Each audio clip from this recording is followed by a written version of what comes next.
감사합니다. 오늘 하나님께서 우리에게 주시는 말씀은 구약성경 창세기 39장 1절부터 10절 말씀입니다.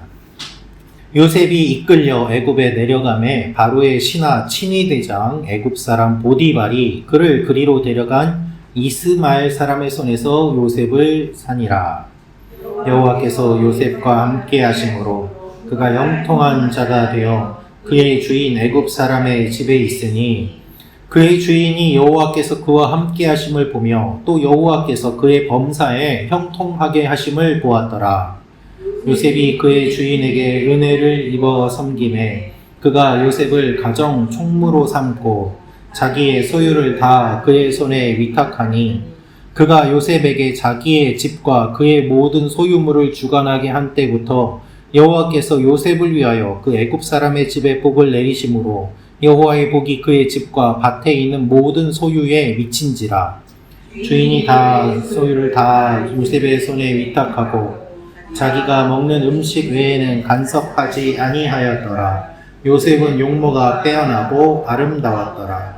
그 후에 그의 주인의 아내가 요셉에게 눈짓하다가 동침하기를 청하니 요셉이 거절하며 자기 주인의 아내에게 이르되 내 주인이 집안의 모든 소유를 간섭하지 아니하고 다 내 손에 위탁하였으니 이 집에는 나보다 큰 이가 없으며 주인이 아무것도 내게 금하지 아니하였어도 금한 것은 당신뿐이니 당신은 그의 아내임이라. 그런즉 내가 어찌 이 큰 악을 행하여 하나님께 죄를 지으리이까.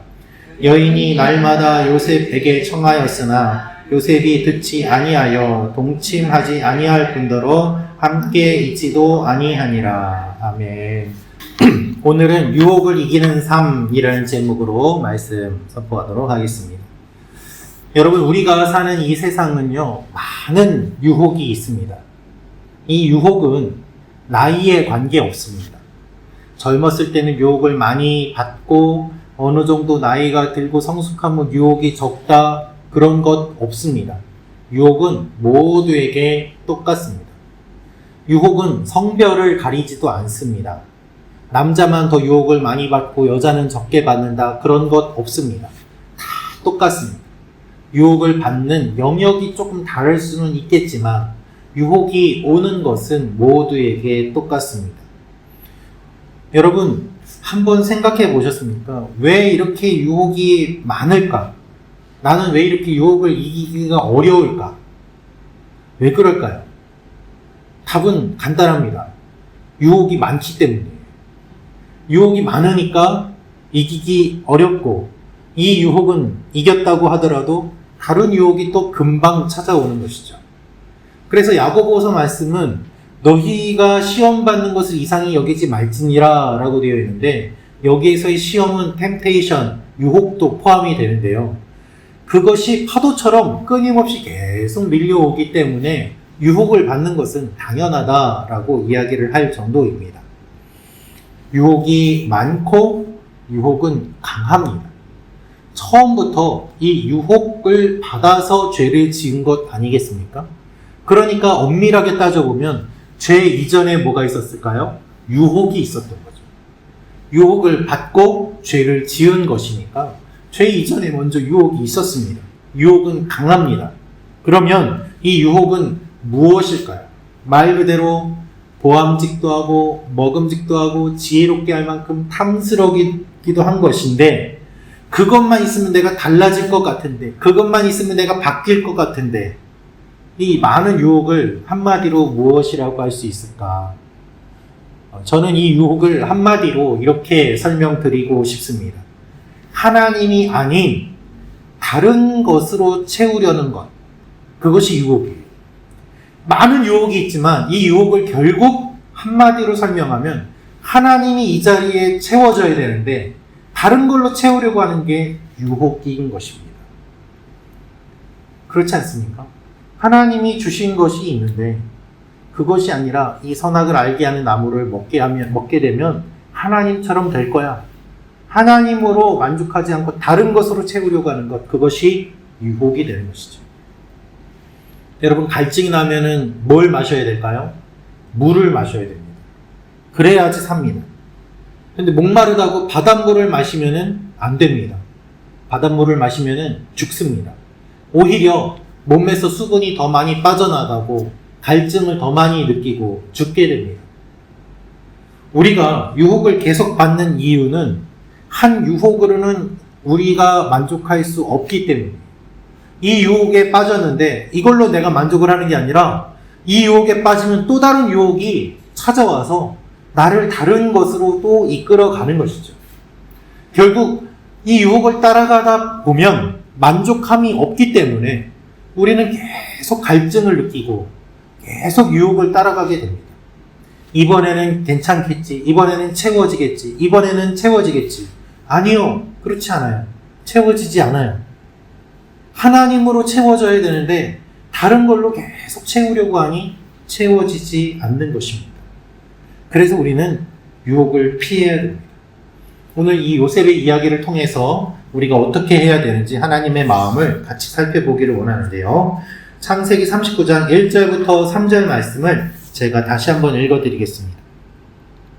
요셉이 이끌려 애굽에 내려가매 바로의 신하 친위 대장 애굽 사람 보디발이 그를 그리로 데려간 이스마엘 사람의 손에서 요셉을 산이라. 여호와께서 요셉과 함께 하심으로 그가 형통한 자가 되어 그의 주인 애굽 사람의 집에 있으니 그의 주인이 여호와께서 그와 함께 하심을 보며 또 여호와께서 그의 범사에 형통하게 하심을 보았더라. 지난 시간에는 요셉이 꿈을 꾸었고 형들에게 자랑을 했고 철이 없는 요셉의 모습을 말씀드렸습니다. 그 결과 요셉은 형들에게 의하여 팔려버립니다. 그가 먼 곳으로 팔려오고 그의 앞날은 어떻게 될지 모르는 상태입니다. 그런데 여기에서 어떤 일이 일어나는가? 그가 이집트까지 오게 되었고 이집트의 높은 사람이 그를 사는 장면이 오늘 말씀에 기록되어 있습니다. 주인이 마음만 먹으면 종은 언제든지 죽일 수도 있습니다. 요셉을 도와주는 사람은 아무도 없습니다. 지지해주는 아버지하고도 떨어졌습니다. 이젠 채색 옷이 아니라 노예의 옷을 입어야만 합니다. 그런데 오늘 말씀을 보면 이상한 내용이 많이 등장합니다. 무엇인가 하면 그가 형통한 자가 되어 그의 범사에 형통하였더라 라면서 형통이라는 말이 여러 번 등장하는 것을 보게 됩니다. 여러분, 노예로 팔려갔는데 뭐가 형통합니까? 형들이 그를 팔았는데 뭐가 형통한 것입니까? 아버지가 사는 곳에서 멀리 떨어진 곳까지 팔려와서 이제 아버지는 요셉이 살았는지 죽었는지도 모르는데 요셉이 뭐가 형통하다는 것입니까? 이 형통하다는 의미가 도대체 무엇입니까? 그런데 여러분 오늘 말씀을 보면요, 요셉을 산 사람이 누구일까요? 바로의 신하 친위 대장 보디발이라고 되어 있어요. 그냥 농장주가 살 수도 있지 않습니까? 농장에 일시키려고. 그런데 그 많은 사람들 중에 애굽에서도 높은 사람이 요셉을 샀다는 것입니다. 우연일까요? 그렇지 않습니다. 노예로 팔려갔지만 요셉은 아무것도 할 수 없지만 그가 할 수 없는 가운데 하나님께서 그와 함께 하시고 그가 모르는 가운데 역사하시는 것이 창세기 39장 1절, 2절, 3절 말씀에 나오고 있는 것을 우리는 볼 수 있습니다. 그래서 2절을 보면 이렇게 기록되어 있지요. 여호와께서 요셉과 함께 하심으로 그가 형통한 자가 되었다. 우연인 줄 알았는데 우연이 아니에요. 왜 우연이 아닙니까? 하나님께서 함께 하시고 이 일들을 이끌어 가시니까 우연이 아니라 필연으로, 다른 사람이 아니라 이집트의 높은 사람 보디발이 요셉을 사는 일이 일어났다는 것이죠. 여러분, 우리 삶에 일어나는 많은 우연 같은 일들이 있습니다. 그러나 우연이 아닌 줄로 믿으시기를 축원합니다. 우연은 없어요. 우연이 반복되면 그걸 우리는 뭐라고 할까요? 필연이라고 합니다.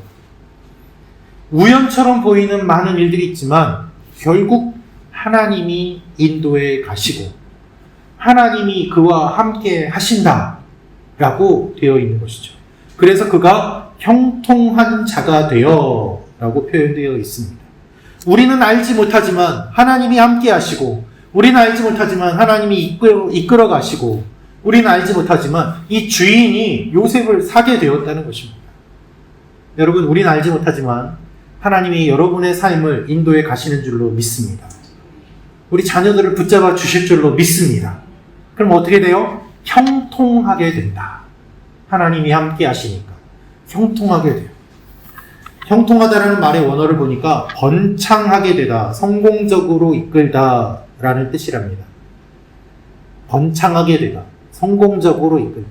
여러분, 이상하죠? 지금 노예인데 좋은 게 하나도 없는데 뭐가 그렇게 성공적이고 뭐가 그렇게 형통하다는 것일까요? 우리 눈으로는 좋은 것이 안 보이지만 지금 하나님은 요셉을 이끌어 가고 계시는 과정이고 형통이에요. 우리는 그의 역사를, 그의 삶을, 그의 인생을 압니다. 이렇게 팔려와서 결국 그가 이집트의 총리까지 되었다는 사실 말입니다. 팔려오지 않았다면 이집트에 올 일도 없고 총리가 될 일도 없는데 하나님은 그를 사용하셔서 함께 하시고 역사하시고 형통하게 하신다는 거예요. 여러분, 지금 하나님이 여러분을 형통하게 하고 계시는 과정인 줄로 믿습니다. 그래서 형통이라는 거예요. 그런데 오늘 말씀을 보면 요셉만 잘 되는 것이 아니라 요셉 주위에 있는 사람들도 다 잘 되게 하십니다. 그래서 2절을 보면 이렇게 되어 있습니다. 여호와께서 요셉과 함께 하심으로 라고 되어 있고요. 또한 어떻게 되어 있는가? 3절 말씀을 보면 여호와께서 그의 범사에 형통하게 하심을 보았더라 라고 되어 있어요. 다른 사람들이 볼 정도로 하나님이 요셉을 사용하시고 형통하게 하셨다는 것입니다. 또한 5절 말씀을 보면 여호와께서 요셉을 위하여 그 애굽 사람의 집에 복을 내리셨다라고 되어 있어요. 누구 때문에요? 요셉 때문에. 그래서 여러분, 여러분이 계시는 곳, 여러분이 가시는 곳, 거기에 하나님이 여러분 때문에 여러분 주위의 사람들도 다 잘 되게 하실 줄로 믿습니다. 그리고 그것이 복의 통로라는 뜻이에요. 내가 복의 통로. 복의 근원은 하나님이시고 만복의 근원은 하나님이시고 그 하나님이 나를 통해서 역사하시니까 나도 잘 되고 이웃도 잘 되고, 그래서 하나님이 형통하게 하심을 사람들이 보았다. 저와 아내가 농담처럼 하는 이야기가 있는데요. 농담 같지만 또 실제로는 농담이 아닌 그런 이야기이기도 합니다. 아내하고 저하고는 이런 이야기를 자주 해요. 이상해. 우리가 가는 곳에 꼭 이렇게 사람들이 모인다? 이런 얘기를 많이 하거든요. 길을 지나가다가 편의점에 사람이 아무도 없어가지고 거기 들러가지고 물건을 뭐 사려고 하면은 어느샌가 사람들이 또 우르르 들어와 있어가지고 막 물건을 고르고 있어요. 음식점에 사람이 없어서 들어가서 밥 먹다 보면 거기 사람들이 또 우르르 와서 또 밥을 먹어요. 이상하게도 아내가 가면 그 뒤에 사람들이 또 우르르 들어오더라고요. 한두 번 그런 게 아니라 여러 번 그런 일이 있으니까 이상하다 하면서 이제 저희끼리 그런 얘기를 하거든요. 여러분 안 믿으셔도 됩니다. 그냥 저희가 그런 일들을 너무 많이 경험해서 그냥 저희끼리 나누는 이야기예요. 교회도 그렇고요. 사역하면서 그런 것들 많이 겪었어요. 이상해요. 사람들이 그냥 오는 거예요. 모이는 거예요. 그런데 여러분, 요셉이 지금 그와 같은 일을 하고 있는 거예요. 그는 느끼지 못해요.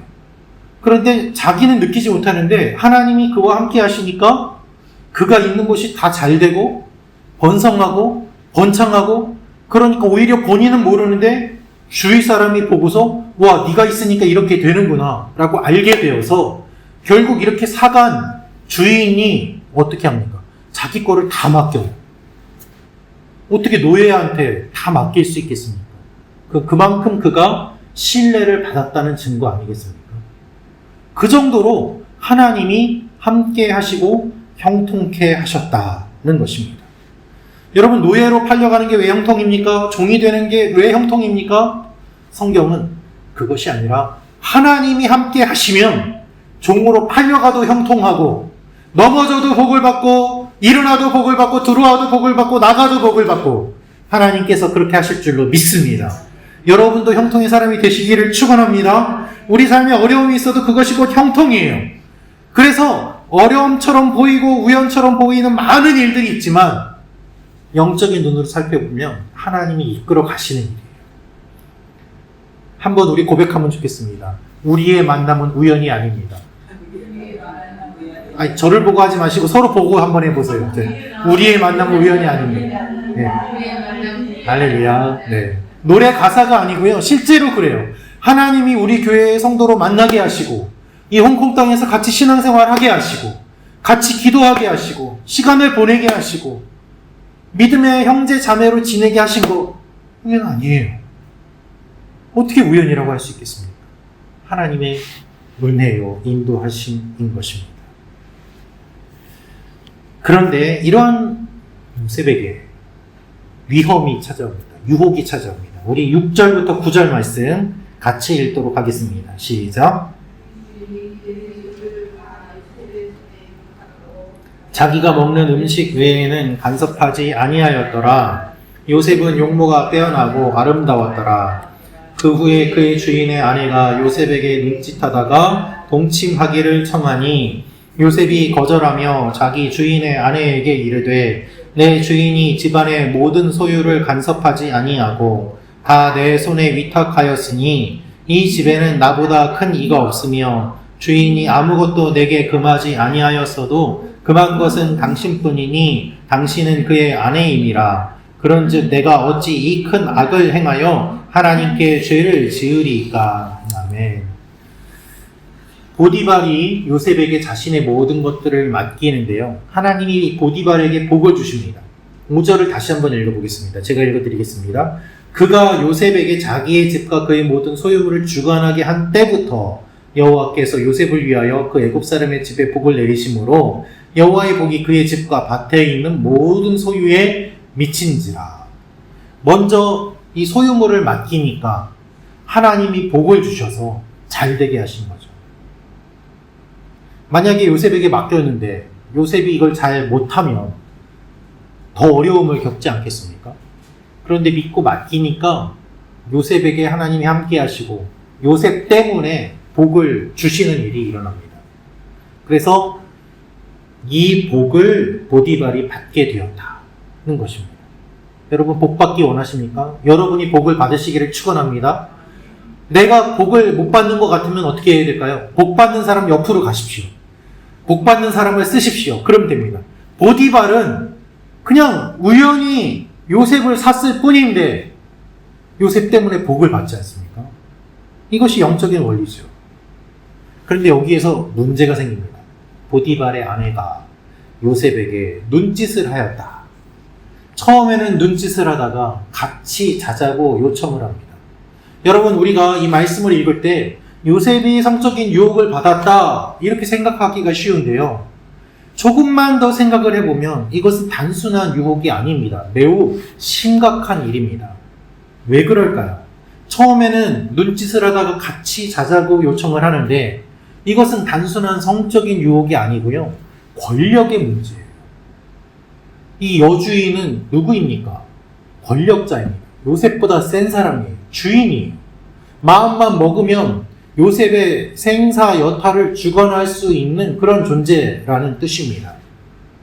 당연히 요셉은 말을 들어야 돼요. 우리는 동등한 관계로 생각하기가 쉽거든요. 그러니까 여인이 유혹을 해도 그냥 피했다 이렇게 생각하기가 쉬운데요. 거부할 수 없는 위치에서 이야기를 하는 것입니다. 권력의 문제고 단순한 성적인 문제가 아니고 소유의 문제예요. 이 보디발의 아내는 요셉을 자기의 소유로 생각한 것입니다. 너 내 노예야. 너 내 물건이야. 너 내 거야. 그러니 내 말을 들어야지. 이리 와. 한 거예요. 그 자리에서 거부하는 것이 정말 쉽지 않은 일입니다. 인격으로 여긴 것이 아니라 소유로 여겼고 소유로 여겼으니까 당연히 자기가 가져도 된다고 생각을 하는 것이죠. 여러분, 예전에 노예 제도가 미국에 있었지 않습니까? 그래서 남북 전쟁도 일어나고 있죠. 그런데 노예 제도가 있던 그때의 시대를 배경으로 한 영화들 보면 가끔 이런 장면들이 나옵니다. 주인이 목욕을 하고 나오면은 이제 흑인 여자 하인이 수건을 들고 있다가 옷을 들고 있다가 주인에게 주는데 주인이 그냥 거리낌 없이 목욕하고 나와서 그 옷을 받아서 그 다 여자 하인들이 보고 있는데도 옷을 그냥 그 앞에서 입어요. 왜 그랬을까요? 인격으로 보는 것이 아니에요. 당시에는 노예를 동물과 같은 존재로 본 것입니다. 그러니 수치심이 없습니다. 여러분, 예를 들어서 지금 내가 강아지나 고양이를 키우고 있는데 목욕하고 나와서 강아지가 보고 있다고 고양이가 보고 있다고 부끄럽다고 가리거나 그런 일은 안 하지 않습니까?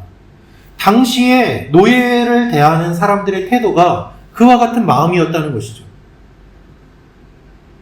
그 이전에 수천 년 전에 이집트는 오죽했겠습니까? 이 보디발의 아내가 봤을 때 요셉의 존재는 정말 하찮고 내 말을 들어야 되는 존재고 오히려 듣지 않는 것이 이상하고 인격으로 여기지 않는 그와 같은 입장입니다. 그러니 이리 와, 너 곱상하게 생겼구나. 이렇게 하는 것이 이 여인에게 있어서는 어떻게 보면 당연했던 것이죠. 이것을 생각하면 이 유혹을 거절하는 요셉의 모습이 얼마나 더 대단한지를 알 수 있습니다. 그는 그 권력과 그 성적인 것과 여러 다양한 압력을 견뎌낸 것입니다. 여러분, 이 여인의 말을 들으면 노예 생활에서 벗어날 수도 있어요. 자유롭게 될 수 있다고요. 아버지에게 돌아갈 수도 있어요. 너 내 말 들으면 내가 예뻐해주면 또 자유롭게 해줄게 할 수도 있잖아요. 그런데 그 유혹이 얼마나 강렬한지를 우리는 깊이 생각해 볼 필요가 있는 것입니다. 성공한 사람에게 이런 유혹이 많이 찾아옵니다. 여러분, 높이 올라갈수록 유혹이 찾아옵니다. 우리는 높이 올라가는 것만 생각하지 높이 올라갔을 때 어떤 유혹이 올지까지는 생각을 잘 안 해요. 오히려 유혹으로 생각하지 않고 그것을 당연히 누릴 권리라고 생각하는 사람들도 있습니다. 그러면 그 권력에 올라갔다가 금방 추락하고 맙니다. 그렇게 실패한 사람들을 우리는 역사를 통해서 많이 보지 않았습니까? 많은 사람들이 성공했다가 넘어지는 이유가 여기에 있습니다. 온갖 다양한 방법으로 유혹이 찾아옵니다. 미처 눈치채지 못하는 방법으로 찾아오고 당연히 그 자리에서는 이렇게 하는 것입니다 라고 이야기하는 것이 유혹으로 다가오는 것들도 많이 있습니다. 수많은 촉망받던 목회자들, 스타 목회자들이 유혹 때문에 얼마나 많이 넘어지고 교회를 힘들게 했는지 여러분 한번 생각해 보십시오. 정말 많습니다. 그렇게 넘어뜨리는 것을 즐거워하는 악한 존재들이 있습니다. 호시탐탐 노리고 있습니다. 그래서 여러분의 자녀들에게도 분명하게 말씀을 해주셔야 돼요. 성장하고 성공하게 되면 반드시 유혹이 올 것인데 그것을 분별하는 지혜까지도 갖춰야 오래 갈 수 있다라고 말이죠. 많은 분들이 성공은 이야기하는데 유혹이 올 것까지는 보지 못해요. 자녀들에게 그 지혜는 못 가르쳐줘요. 그러니 성공의 시간이 매우 짧고 금방 추락하고 오히려 더 비참한 일들을 경험하기도 하는 것이죠. 자, 그렇다면 여러분, 이 유혹을 어떻게 이기면 될까요? 우리가 요셉을 통하여서 볼 수 있는데요. 8절에서 10절 말씀 같이 읽도록 하겠습니다. 시작. 내 주인이 집안의 모든 소유를 간섭하지 아니하고 다 내 손에 위탁하였으니 이 집에는 나보다 큰 이가 없으며 주인이 아무것도 내게 금하지 아니하였어도 금한 것은 당신뿐이니 당신은 그의 아내임이라. 그런즉 내가 어찌 이 큰 악을 행하여 하나님께 죄를 지으리이까. 여인이 날마다 요셉에게 청하였으나 요셉이 듣지 아니하여 동침하지 아니할 뿐더러 함께 있지도 아니하니라. 여러분, 요셉은 어떻게 유혹을 이겼을까요? 첫째로 그는 자신의 위치를 알았습니다. 두 번째로 단호한 태도를 취합니다. 세 번째로 피합니다. 이것이 유혹을 이기는 방법이었습니다. 먼저 요셉은 자신의 위치를 알았습니다. 그는요, 주인이 자신에게 다 맡긴 것을 알았어요. 그러나 주인의 개인적인 것들은 자기가 손댈 수 없음 또한 알았습니다. 주인이 다 맡겼지만 분명한 선이 있음을 그는 알았어요. 자신의 위치를 알았어요. 주인이 나한테 다 맡겼다 라고 해도 그는 여전히 종입니다. 주인이 아니란 말이죠. 여러분, 자신의 위치를 제대로 알지 못하면 반드시 문제가 일어납니다. 자신의 위치를 모르면 반드시 문제가 일어납니다. 제가 목회를 배울 때 이 점을 명확하게 배웠습니다. 부교역자는 담임 목사님의 목회를 돕는 존재예요. 그렇지 않습니까? 담임 목사님의 목회 철학이 있고 담임 목사님의 목회 방향이 있는데 혼자서 다 하실 수가 없으니까 함께 동역하며 목사님의 목회 철학과 비전을 세우는 일을 하는 것이 부교역자로서의 역할이잖아요. 그래서 오늘의 교회도 그렇게 많은 부교역자들이 있어도 결국 목회는 하영주 목사님이 하시는 목회를 돕기 위해서 있는 것이고 지금 이재 목사님 목회하시는 걸 돕기 위해서 있는 것이지 내 목회를 하는 것이 아니라는 것을 그 오늘의 교회 이전부터 제가 목회 처음 할 때부터 부교역자로서의 입장과 태도에 대해서 배워왔거든요. 그런데 가끔 착각하는 분들을 보기도 합니다. 아, 똑같은 목사였는데 왜 담임 목사하고 부목사하고 이름만 다르지? 무슨 차이가 있어요? 하면서 본인들에게 맡겨진 것을 제대로 그 위치를 모른 채 무리를 일으키면서 교회를 힘들게 하는 분들을 가끔 보았습니다. 참 마음이 안타까웠습니다. 그래서는 안 되죠. 그래야 복을 받을 수 있는 거예요. 자신의 위치를 잘 알아야 됩니다. 학생이면 학생으로서, 직원이면 직원으로서, 사장이면 사장으로서 각각 자신이 할 수 있는 부분에 대해서 명확하게 알아야지 자신이 하는 일을 충실하게 할 수 있고 다른 사람이 하는 일을 넘어서지 않고 집중할 수 있는 거예요. 요셉은 그것을 분명하게 알았습니다.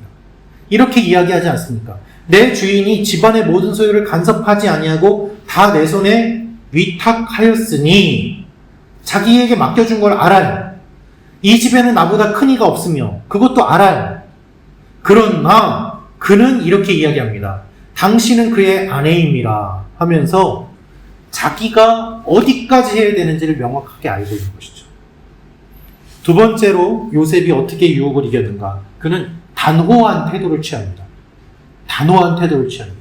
여러분, 유혹에 빠지는 사람의 모습을 보면요, 애매한 태도를 취합니다. 그래서 여지를 자꾸 줍니다. 단호한 태도를 취하면 여지를 남겨주지 않습니다. 그러나 애매한 태도를 취하는 사람을 보면은 그 여지를 남겨줍니다. 상대를 오해하게 해요. 그래서 상대가 다가오게 하고 상대의 책임으로 돌려요. 본인이 애매모호한 태도를 취해서 상대가 그렇게 할 수 있게 한 것은 생각하지 않습니다. 그런 사람들이 유혹을 즐기고 은밀히 죄를 즐깁니다. 여러분, 단호한 태도를 취하시기를 바랍니다. 요셉은 단호하게 이야기합니다. 당신은 여주인인데 왜 나에게 이러느냐? 라고 단호하게 이야기합니다. 내가 다 맡았지만 당신은 아닙니다. 라고 단호하게 이야기를 합니다. 여러분이 얼마나 멋있습니까? 요셉은 이렇게 이야기해요.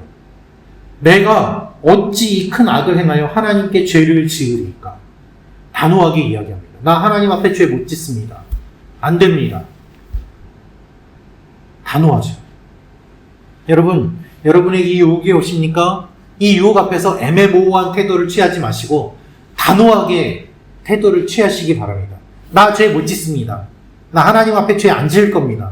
단호하게 이걸 거절하면요, 아마 돌이켜서 후회할 수도 있을 것 같아요. 아쉬워할 수도 있을 것 같아요. 그러나 이미 단호하게 내가 말을 했기 때문에 돌이킬 수 없어요. 그래서 더 단호하게 해야 되는 것입니다. 유혹에 대하여 단호하게 선포하는 여러분과 제가 되기를 축원합니다. 세 번째로는 요셉이 피했어요. 그가 어떻게 합니까? 동침하지 아니할 뿐더러 함께 있지도 아니하니라. 이 여인은 이제 노골적으로 이야기합니다. 날마다 이야기하거든요. 그런데 요셉이 듣지 아니하여, 동침하지 아니하여 함께 있지도 아니하니라. 3번 아니하여가 나오죠. 듣지 아니하고, 동침하지 아니하고, 함께 있지도 아니하고, 안 했다는 거예요. 여러분, 유혹과 싸워서 이기려고 하는 것만큼 어리석은 것이 없습니다. 유혹은요, 싸워서 이기는 게 아니고요, 피하는 거예요. 한번 따라해 주십시오. 유혹은 이기는 게 아니라 피하는 것이다. 네, 피해야 돼요. 이기려고 할수록 유혹에 집니다. 어리석은 것입니다. 여러분, 인터넷에 보니까요, 유튜브에 보니까요, 칼 든 사람을 상대하는 법 해가지고, 무술 고단자들이 유도 몇 단, 무슨 몇 단 하는 사람들이 막 이렇게 설명을 해주는 영상들이 있더라고요. 보면은 공통점이 있습니다. 아무리 몇십 단을 가지고 있다고 해도 칼 든 사람 만나면 바로 도망가야 된다는 거예요. 그 칼 잡고 이렇게 영화 보면은 탁 잡고 이렇게 피해가지고 팔을 이렇게 꺾어가지고 쓰러뜨리고 이런 거 나오는데 다 영화라는 거예요.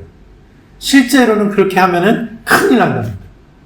그래서 이 무슨 고단자가 왜 도망가, 유단자가 왜 도망가 이런 말을 들어도 무조건 피하라는 것입니다. 왜요? 일단 칼에 한번 찔리면 단수에 상관없이 사람이 쓰러지고 넘어지고 피해를 입을 수밖에 없대요. 맨손으로 칼 든 사람을 제압할 수 없으니까 도망가는 게 제일이라고 합니다. 위험합니다. 그러니 도망가야 됩니다. 그러더라고요. 여러분 마찬가지입니다. 나는 죄와 싸워 이길 수 있어. 유혹을 이길 수 있어. 여러분 거짓말입니다. 냉장고에 맛있는 음식을 가득 넣어놓고 나는 다이어트에 성공할 거야. 안 돼요. 그게 있으면 그냥 냉장고 문을 그냥 닫아놓고 있어야 돼요. 안 봐야 돼요. 그래야지 유혹을 이길 수 있지 않겠습니까? 피해야 돼요. 여러분 요셉은요 피했습니다. 성적인 유혹을 받는데 손을 덥석 잡고 우리 이러면 안 됩니다. 이러는 것만큼 어리석은 일이 어디 있습니까? 안 돼요. 일단 피해야 돼요. 안 만나야 돼요. 도망가야 돼요. 그것은 비겁한 것이 아니라 지혜로운 것입니다. 여러분도, 여러분 자녀들에게도 이와 같은 지혜가 충만하시기를 축원합니다. 자꾸 그거 보면서, 자꾸 거기에 가면서, 자꾸 그 사람 만나면서 내가 힘들어진다면 안 하는 게 맞고 끊는 게 맞고 안 보는 게 맞겠죠. 그래야 살아나는 것입니다. 여주인은 계속 유혹합니다. 요셉은 계속 피합니다. 그리고 우리가 아는 것처럼 여주인이 그의 옷을 잡으니까 옷까지도 벗어 도망가는 모습을 보게 됩니다. 그것 때문에 오해를 받더라도 그는 옷을 벗어 던지고 알몸으로라도 도망을 가는 것입니다. 이것이 죄를 이기고 유혹을 이기는 지혜로운 방법입니다. 여러분, 요셉은 하나님이 함께 하심을 보았습니다. 경험합니다. 그리고 점점 그는 이제 하나님의 사람으로 변해갑니다. 17살 소년, 철없이 형들을 고자질하던 그가 아니라 이제는 하나님의 사람으로 변해가는 모습을 우리는 계속해서 보고 있습니다. 이 유혹을 이겨나가면서 그는 성장하고 성숙해가는 것입니다. 유혹이 우리에게 오지만 이것을 피하고 성장하고 성숙함으로 하나님의 사람으로 성장해 나아가는 여러분과 제가 되기를 축원합니다. 기도하겠습니다.